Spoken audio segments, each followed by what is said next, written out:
Sudarlun, tim dari Kementerian Koordinator Bidang Politik, Hukum, dan Keamanan turun ke Nagan Raya Selasa 14 Juli 2020 lalu. Tim Kemenko Polhukam terdiri dari Kolonel Infanteri Sutikno Sulaiman, Kabid Doktrin Pertahanan, dan Kolonel Laut Widi Prastio, Kabid Strategi Pertahanan. Kedatangan tim disambut Bupati M. Jamin Idham dan Dandim Letkol Infanteri Guru Cahyono, Kapolres AKBP Risno, dan Ketua DPRK Joni Adi.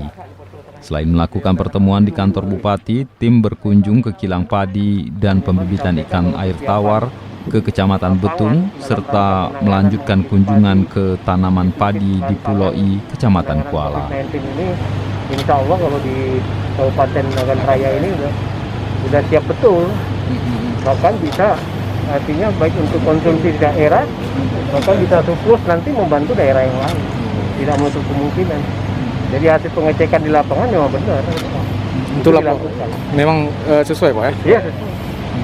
Cuma ada beberapa kendala kan, permasalahan-permasalahan yang memang nanti kita bantu untuk tingkat provinsi atau tingkat kementerian nanti kami akan mensupport itu. Dari Sukamakmur, Rizwan, Serambi On TV.